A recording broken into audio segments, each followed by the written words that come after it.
Hello. स्वागत है आप सभी व्यूअर्स का मेरे YouTube channel learn with Parmendra Rawat में, जिसमें हम आर्मी जीडी के लिए प्रैक्टिस सेट्स को सॉल्व कर रहे हैं। इन प्रैक्टिस सेट्स को हमने राम सिंह यादव की नई बुक से लिया है। अभी तक हम टोटल 11 प्रैक्टिस सेट कर चुके हैं। अब हम करेंगे इसका 12वां प्रैक्टिस सेट। तो चलिए शुरू करते हैं। पहला क्वेश्चन इसमें है, ताजमहल किसने बनवाया था? ए औरंगजेब, बी बाबर, सी शाहजहां, डी अकबर। तो इसका जो राइट आंसर है वो है आपका ऑप्शन नंबर सी, शाहजहां ने बनवाया था। ठीक है। अगला क्वेश्चन है, संयुक्त राष्ट्र का मुख्यालय कहाँ स्थित है? A Paris, B Washington DC, C New York, D Geneva. तो इसका जो सही आंसर है वो है आपका option number C, New York America में स्थित है। ठीक है। और इसकी जो स्थापना हुई थी वो हुई थी आपकी 24 अक्टूबर 1945 को हुई थी। ठीक है। अगला क्वेश्चन है, गिरजा देवी गिरजा देवी निम्न में से किस क्षेत्र से संबंधित हैं? ए साहित्य संगीतकार, बी अभिनेता, सी संगीतकार, डी नर्तक। तो इसका जो राइट आंसर है वो है आपका ऑप्शन नंबर सी, संगीतकार से संबंधित हैं। अगला क्वेश्चन है, बांग्लादेश की आज़ादी के लिए 1971 का मुक्ति संघर्ष के मध्य लड़ा गया। तो इसका जो राइट आंसर है वो है आपका ऑप्शन नंबर ए, भारत और पाकिस्तान के मध्य मुक्ति संघर्ष लड़ा गया था। ठीक है। अगला क्वेश्चन है, केंद्रीय औषधि अनुसंधान संस्थान भारत के किस शहर में है? ए लखनऊ, बी नई दिल्ली, सी जमशेदपुर, डी जयपुर। तो इसका जो राइट आंसर है वो है आपका ऑप्शन नंबर ए, लखनऊ में है। ठीक है। अंतरिक्ष में पहला जीव एक कुत्ता या कुतिया थी, जिसका उसका नाम क्या था? ए लाइका, बी जूली, सी सेमिना, डी लूसी। तो इसका जो राइट आंसर है वो है आपका ऑप्शन नंबर ए, उसका नाम था आपका लाइका। ठीक है। अंतरिक्ष में जो जाने वाला जो पहला जीव था वो था आपका कुत्ता और उसका नाम था लाइका। ठीक है। अगला क्वेश्चन है, जवाहर रोजगार योजना कब शुरू की गई थी? ए 1987, बी 1991, सी 1989, डी 1985। तो इसका जो राइट आंसर है वो है आपका ऑप्शन नंबर सी, 1989 में शुरू की गई थी। ठीक है। 4 अप्रैल 1989 में शुरू की गई थी जवाहर रोजगार योजना। ठीक है। अगला क्वेश्चन है, पानीपत का प्रथम युद्ध कब लड़ा गया था? तो जितने भी लोगों ने इस पहले से वीडियो देखी है वो लोग इसका जवाब आसानी से दे सकते हैं। ठीक है। तो इन्होंने ये जो लड़ाई लड़ी गई थी आपकी प्रथम, ये थी 1526 में, और ये हुई थी आपकी बाबर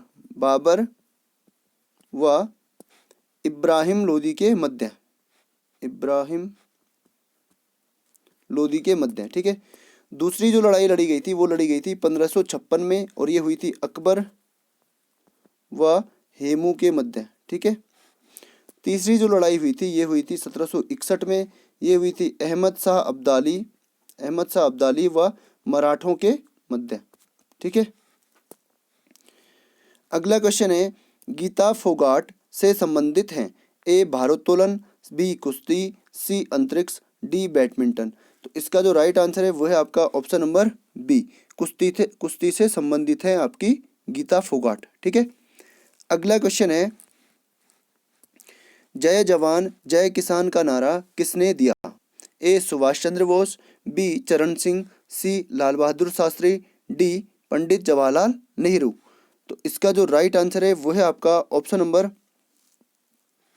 सी, लाल बहादुर शास्त्री ने दिया था। ठीक है। अगला क्वेश्चन है, भारत का पहला राष्ट्रपति कौन था? A Pranab Mukherjee, B doctor Rajendra Prasad, C Pratibha Patil, D LK Advani. इसका जो राइट आंसर है वो है आपका option number A, doctor Rajendra Prasad. अगला क्वेश्चन है, सुरक्षा परिषद के 5 स्थायी सदस्य हैं? तो इसका जो राइट आंसर है वो है आपका ऑप्शन नंबर सी, चीन, फ्रांस, रूस, यूके मीन्स ब्रिटेन या इंग्लैंड, और यूएसए मीन्स अमेरिका। अगला क्वेश्चन है, विश्व मानव अधिकार दिवस हर वर्ष कब मनाया जाता है? ए 17 अगस्त, बी 18 अगस्त, सी 16 अगस्त और डी 10 दिसंबर। तो इसका जो राइट आंसर है वो है आपका ऑप्शन नंबर डी, 10 दिसंबर को मनाया जाता है। ठीक है। अगला क्वेश्चन है, महात्मा गांधी की हत्या को हुई थी? ए 19 नवंबर, बी 30 जनवरी, सी 2 अक्टूबर और डी 26 जनवरी को। तो इसका जो राइट आंसर है वो है आपका ऑप्शन नंबर बी, 30 जनवरी 1948 को जो है महात्मा गांधी की हत्या हुई थी। अगला क्वेश्चन है, साइंस का सेक्शन है अब, प्रतिरोध का एसआई मात्रक है? तो ये क्वेश्चन भी दोबारा आ गया है। इसका जो राइट आंसर है वह है आपका ऑप्शन नंबर ए, ओम है। ठीक है। अगला क्वेश्चन है, एकांक क्षेत्रफल पर लगाया गया बल होता है? ए द्रव्यमान, बी कार्य, सी दाब, डी त्वरण। तो इसका जो राइट आंसर है वह है ऑप्शन नंबर सी, दाब। एकांक क्षेत्रफल पर लगाया गया बल दाब कहलाता है। ठीक है। अगला क्वेश्चन है, सोने का संकेत क्या है? A AG, B AU, C L, D HG. तो ये वाला क्वेश्चन भी रिपीट हुआ है। तो इसका जो राइट आंसर है वह है आपका ऑप्शन नंबर बी, एजी है। ठीक, एयू है। ठीक है। अगला क्वेश्चन है, कॉपर की परमाणु संख्या क्या है? ए 25, बी 28, सी 29, डी 30।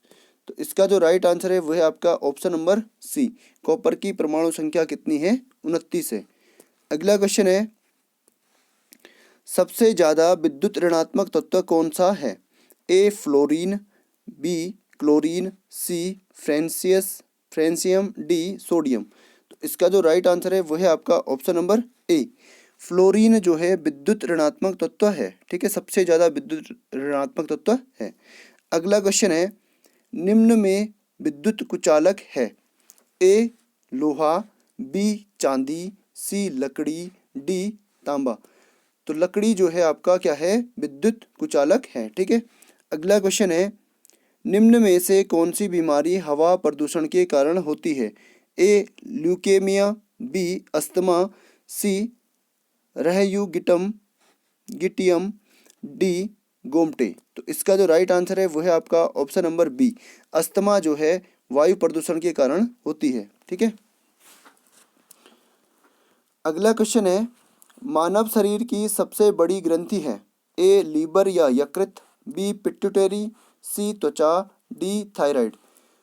तो इसका जो सही आंसर है वह है आपका ऑप्शन नंबर ए, लीवर या यकृत जो है मानव की सबसे बड़ी ग्रंथि है। अगला क्वेश्चन है, सबसे बड़ा स्तनपायी मैमल है? ए नीली व्हेल, बी शुतुरमुर्ग, सी हाथी, डी ओलिगुइटो।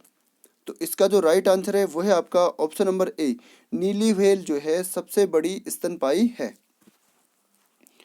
अगला क्वेश्चन है, सर्वप्रथम किसका क्लोन किया गया जिसका नाम डॉली रखा गया? ए गाय, बी बछड़ा, सी भेड़, डी कुत्ता। तो इसका जो राइट आंसर है वो है आपका ऑप्शन नंबर सी, भेड़ का जो है सर्वप्रथम क्लोन बनाया गया। ठीक है, और उसका नाम रखा गया था डॉली।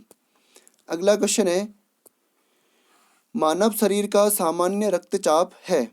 ए 120 से 80, बी 100 से 81, डी सी 90 से 50 और डी 80 से 60। तो इसका जो राइट आंसर है वह है आपका 100 से 120 से 80 जो है सामान्य रक्तचाप होता है। अगला क्वेश्चन है, दमा रोग से कौन सा अंग प्रभावित होता है या संबंधित है? ए सिरा, बी हृदय, सी लीवर और डी श्वसन तंत्र। तो इसका जो राइट आंसर है वह है आपका ऑप्शन नंबर डी, श्वसन तंत्र जो है दमा रोग से संबंधित है। अगला क्वेश्चन है, सबसे कठोर पदार्थ है? तो ये तो सभी को पता होगा कौन सा है, हीरा। अगला क्वेश्चन है, पानी का रंग कैसा होता है? तो ये क्वेश्चन भी दोबारा आ रहा है, कैसा होता है? रंगहीन। अगला क्वेश्चन है, वन संपदा को हमें क्या करना चाहिए? जला देना चाहिए, उद्योग के लिए काम में लाना चाहिए, इस्तेमाल के लिए साफ कर देना चाहिए और बी बढ़ाना चाहिए। तो इसका जो सही आंसर है वह है आपका ऑप्शन नंबर बी। अगला सेक्शन आपका है रीजनिंग का। पहला क्वेश्चन इसमें है, विशाल और शेखर की वर्तमान आयु का अनुपात 14:17 है। 6 वर्ष बाद या 6 साल बाद उनका अनुपात इतना हो जाएगा तो शेखर की वर्तमान आयु कितनी है? तो इसका जो सॉल्व करने का जो तरीका होगा, इसको हम लिख सकते हैं 14x और 17x, ठीक है। और अनुपात को हम बट्टे में भी लिख सकते हैं, ठीक है। 14x बटे 17x, ठीक है। 14x बटे 17x। अब होता क्या है, 6 साल बाद उनका अनुपात इतना होता है, ठीक है। तो 6 साल बाद, इसका मतलब इसमें प्लस करेंगे 6 और नीचे भी प्लस करेंगे 6। अब इनका जो अनुपात हो गया वो कितना हो गया, 17:20, ठीक है। तो यहाँ तक आप नोट करिए। अब इसके बाद इसको क्रॉस मल्टीप्लाई करेंगे, 20 का गुणा यहाँ पे और इसका गुणा यहाँ ऊपर, ठीक है। तो 14x प्लस 6 गुणा 20 बराबर 17x प्लस 6 गुणा 17, ठीक है। तो मैं अगले पेज में इसको लिख रहा हूँ। क्या लिखा था हमने, 14x प्लस 6 गुणा 20 बराबर 17x प्लस 6 गुणा 17, ठीक है। तो इसको सोल्व करो, 20 गुणा 14 बराबर 14 28, 280x प्लस 20 गुणा 6, 20 छक्का 120 बराबर 17 17 की 289 x प्लस 17 छक्का 102, ठीक है। तो यहाँ तक ये क्वेश्चन हो गया, ठीक है। अब यहाँ से पक्षांतर करना है, ये 280 तो जाएगा इधर और ये 102 आएगा यहाँ पे। तो 120 माइनस 102 बराबर 289x माइनस 280, ठीक है, 280x। तो 289 में से 280 गया, कितना बचा, 9x। और यहाँ पे इसमें से 120 में से 102 जाएगा, कितना आएगा, 18। तो 18 बराबर 9x। तो 18 बराबर है आपका 9x और x बराबर कितना होगा, 18/9। इसको पक्षांतर कर दिया, ठीक है। 9 दूना 18। तो x का मान कितना आया, 2, ठीक है। अब पूछा किसका है, शेखर का पूछा है। शेखर की वर्तमान आयु, और वर्तमान आयु का अनुपात क्या है, ये। और हमने क्या माना था, 14x और 17x, ठीक है। और x का मान आया है 2। और शेखर की कौन सी होगी, बाद वाली, इसका मतलब 17x। तो 17 गुणा 2, तो 17 दूना 34, इसका राइट आंसर होगा, ठीक है, ये वाला। अगला क्वेश्चन है, किसी घड़ी का दर्पण प्रतिबिंब समय 1:30 है तो वास्तविक समय क्या होगा। ऐसे है कोई घड़ी, ठीक है। और इसका जो प्रतिबिंब होगा वो यहाँ पे होगा ऐसे, 12 1 2 3 4 5 6 7 8 9 10 और 11। और यहाँ पे भी ऐसी 12 1 2 3 4 5 6 7 8 9 10 और 11, ठीक है। तो पहले वाले में कितना टाइम है, 1:30 हो रखा है, ठीक है। तो 1:30 मतलब यहाँ पे तो होगी घंटे की सुई यहाँ पे, और मिनट की सुई कहाँ होगी, 6 पे, ऐसे होगी, ठीक है।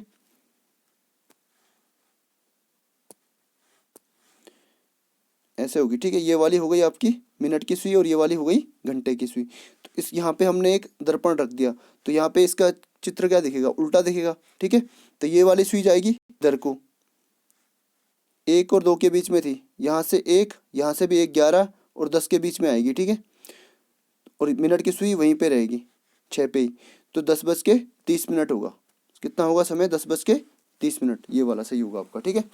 अगला क्वेश्चन है, यदि इसको 9 लिखते हैं तो इसको क्या लिखेंगे। तो ध्यान से देखो, ए का नंबर क्या है 1, ई का क्या है 5 और सी का क्या है 3। मैं बार बार आपको यही बोल रहा हूँ कि इनके नंबर आप याद रखिए, क्वेश्चन को आप जल्दी से सॉल्व कर पाएंगे, ठीक है। एक कितने पे आता है, 1 5 3, तो टोटल कितना हो गया, 5 और 1 6 और 3 9। इसका मतलब इनके क्रम को ऐड कर रहे हैं, ठीक है। ये कितने पे आता है, 11 पे। ये कितने पे आता है, एल कितने पे आता है, 12 पे। और ये कितने पे आता है, पी 16 पे। तो 12 और 16 28, 28 और 11 39। तो इसका जो राइट आंसर है वो है आपका ऑप्शन नंबर बी, ठीक है। अगला क्वेश्चन है, वह विकल्प चुनिए जो बाकी सभी विकल्पों से भिन्न है, ठीक है। तो आपको इसमें लॉजिक लगाना है। पहले तो देखिए विषम है या सम है, तो सारे के सारे क्या हैं, विषम संख्याएं हैं, ठीक है। अब दूसरा लॉजिक देखिए, इन सबको जोड़ के कितना आ रहा है, 4 और 2 6 8, 6 और 2 8 और 3 11, 3 3 और 3 6 और 8 14। तो ये वाला भी नहीं हो रहा, ठीक है। तो अब देखिए 3 गुणा 2, 2 गुणा 3 कितना हो रहा है, 6। साइड की संख्याओं को गुणा करके बीच वाली संख्या आ रही है 2 गुणा 3 बराबर 6। ऐसी साइड की संख्याओं को गुणा करके 1 गुणा 1 बराबर 1, बीच वाली संख्या। यहाँ पे भी देखो 3 गुणा 3 बराबर कितना आना चाहिए था, 9। तो ये वाला क्या है, अलग है। अब इसको देखो 5 गुणा 1 बराबर कितना आ रहा है, 5, बीच वाली संख्या आ रही है। ठीक है, अगला क्वेश्चन है, ये वाला भी घड़ी वाला क्वेश्चन है। ठीक है, तो इसको आपको खुद से सॉल्व करना है, ऐसी 2 घड़ियाँ बनानी है। ठीक है, और ये वाला क्वेश्चन खुद ही सॉल्व करना है। ठीक है, तो आज की इस वीडियो में बस इतना ही। इसका जो आंसर होगा वो होगा आपका 6:20 होगा। ठीक है, तो चलिए आज की इस वीडियो में बस इतना ही। Signing out.